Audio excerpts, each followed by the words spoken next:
Olá, pessoal! Eu sou a Fernanda Barbosa, sou mediadora de História no Polo da Penha e hoje eu e a mediadora Camila Lima, do Polo de Itaguaí, vamos estudar com vocês a crise do século XIV na Europa e o absolutismo monárquico. Esse conteúdo vocês podem encontrar na apostila do módulo 1, no capítulo 3.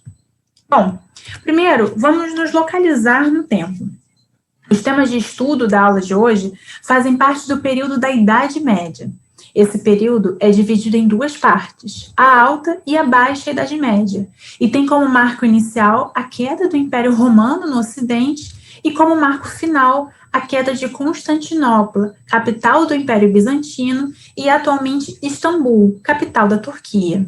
Como vocês podem ver, nossa discussão se concentra no período final da Baixa Idade Média.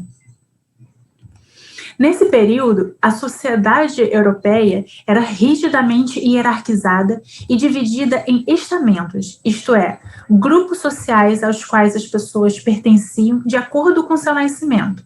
Podemos identificá-los a partir de algumas características. Os camponeses servos, que trabalhavam na terra, e os trabalhadores urbanos, os nobres, que guerreavam para disputar e defender os territórios dos reinos, e o clero, formado por padres, freis, bispos e cardeais, que representavam o poderio e a forte influência da Igreja Católica na vida social, cultural e na política europeia.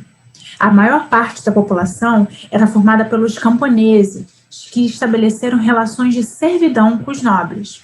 Eles trabalhavam na terra dos nobres e pagavam impostos, e, em troca, esses deveriam proteger os camponeses. As possibilidades de enriquecimento para um servo eram muito pequenas, assim como as chances de mudar de um estamento para o outro. Por isso dizemos que a mobilidade social na sociedade feudal era reduzida. Como é possível, no entanto, perceber em vários momentos da história, processos de crise muitas vezes são antecedidos por um período de crescimento. E nesse momento não foi diferente. Antes da crise do século XIV se estabelecer, a Europa vivenciava um renascimento comercial, com a expansão do comércio interno e a expansão de novas rotas comerciais com a Ásia, abertas pelas cruzadas, o aumento populacional, impulsionado pelo fim de guerras contra povos estrangeiros e pelo desenvolvimento de novas técnicas agrícolas que fizeram crescer a produtividade, o crescimento dos centros urbanos, que passaram a concentrar importantes atividades econômicas, e o surgimento de um novo grupo social, formado pelos comerciantes urbanos, que nós vamos chamar de burgueses.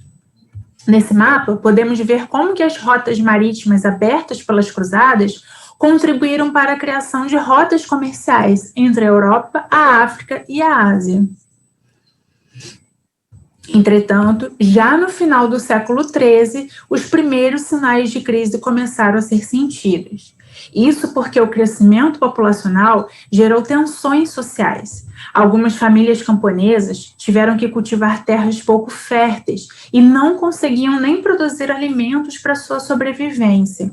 Outras sequer conseguiam uma terra para trabalhar e viver. E por isso, muitos começaram a migrar para as cidades em busca de sobrevivência, mas lá encontraram desemprego e baixos salários. No início do século XIV, a crise se instaurou quando, por razões climáticas, houve uma quebra de colheitas, e isso diminuiu muito a oferta de alimentos para a população, o que levou ao aumento dos preços. Nesse cenário, houve um aumento da violência e, consequentemente, a diminuição do prestígio da Igreja Católica.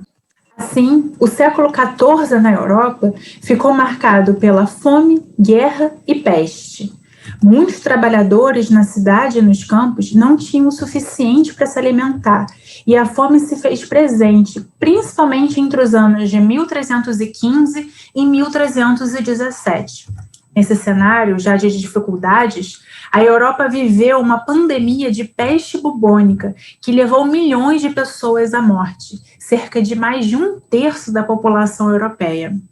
Nesse cenário, os nobres buscaram garantir as suas rendas, aumentando taxas e impostos que cobravam dos servos, o que gerou inúmeras revoltas camponesas, as chamadas jaqueries, e isso ameaçava o poder dos nobres. Por fim, enquanto tudo isso fragilizava a população, reis e nobres da França e da Inglaterra se enfrentavam na chamada Guerra dos 100 Anos, de 1337 até 1453. Toda essa crise levou a modificações na sociedade feudal.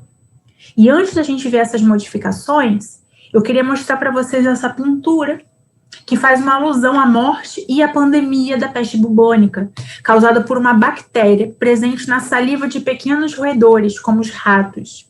No centro da pintura, a gente pode ver os médicos da época, que usavam máscaras com formato de pássaros, pois acreditava-se que a doença se alastrava pelo ar, e assim eles protegeriam as vias respiratórias.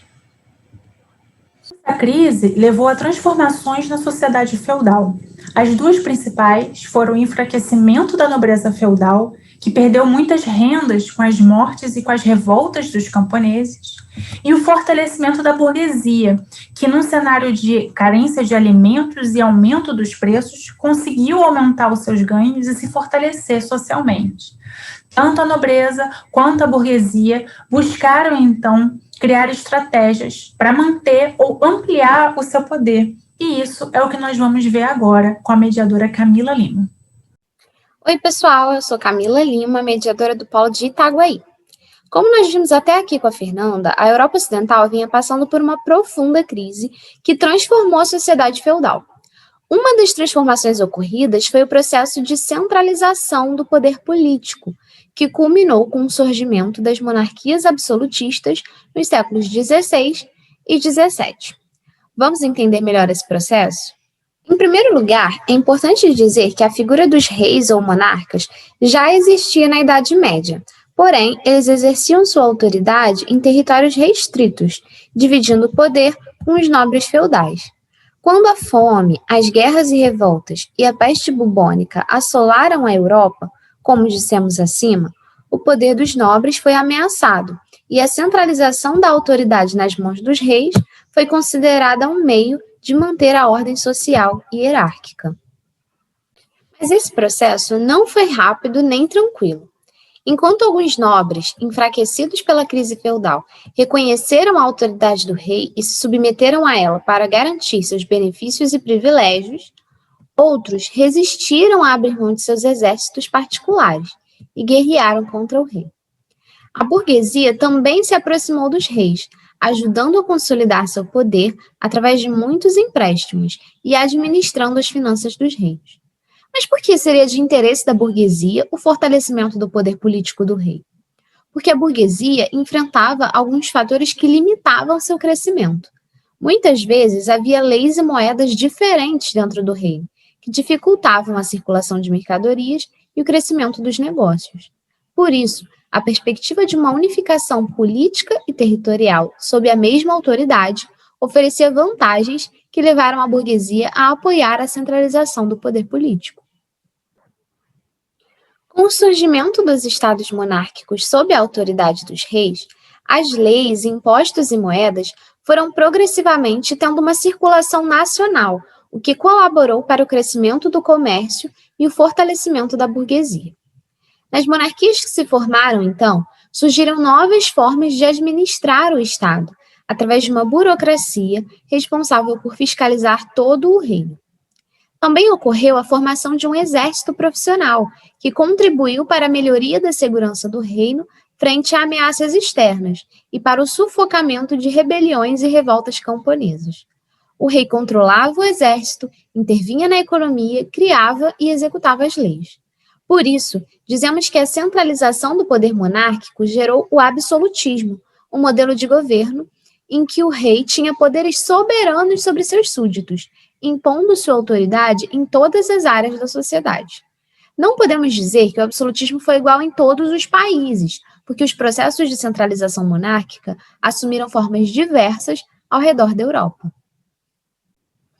Ao longo desse processo de centralização, que se estendeu por 2 séculos, vários pensadores buscaram compreender e justificar o poder soberano dos reis. Vamos aqui dividi-los em duas correntes.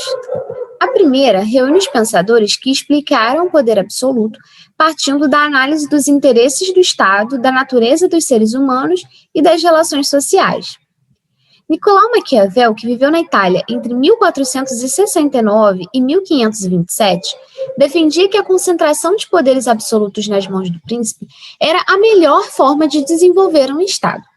Para Maquiavel, o príncipe teria total liberdade para utilizar quaisquer meios necessários para a consolidação do seu poder, mesmo que isso significasse agir de forma violenta ou imoral. Os fins justificam os meios. Já o inglês Thomas Hobbes, que viveu entre 1588 e 1679, afirmou que o homem é o lobo do homem. Para ele, os seres humanos, quando vivem em estado de natureza, tendem a entrar em conflito continuamente e podem se autodestruir. Por isso, era necessário criar um governo soberano responsável por manter a ordem social. Outra corrente de pensadores justificou o poder absoluto a partir de explicações religiosas. O religioso francês Jacques Bossuet defendeu que a autoridade do rei não vinha dos homens, mas de Deus. Ele defendeu a chamada teoria do direito divino dos reis, argumentando que os reis eram representantes de Deus na Terra e, por isso, deveriam exercer poder absoluto, não devendo ser questionados por seus súditos.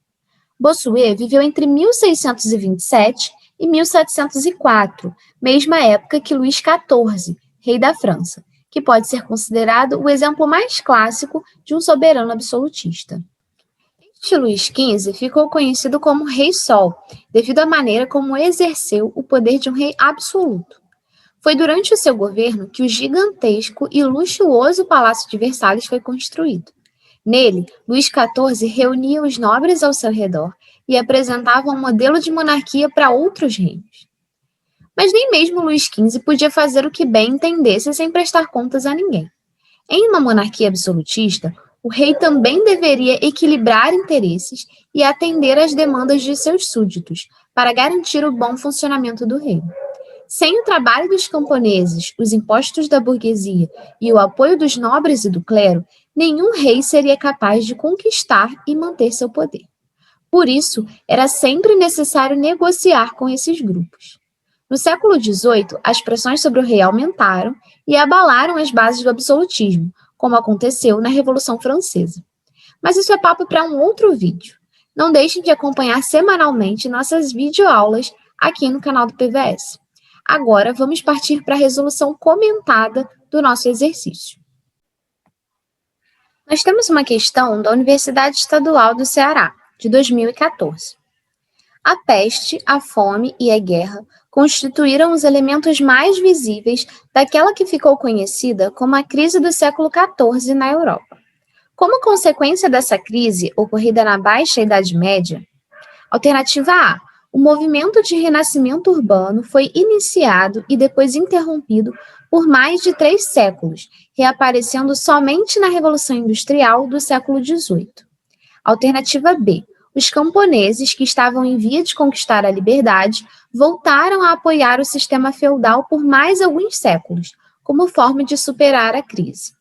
Alternativa C, o processo de centralização e concentração do poder político nas mãos dos reis, com o apoio da burguesia, intensificou-se até se tornar absoluto no início da modernidade.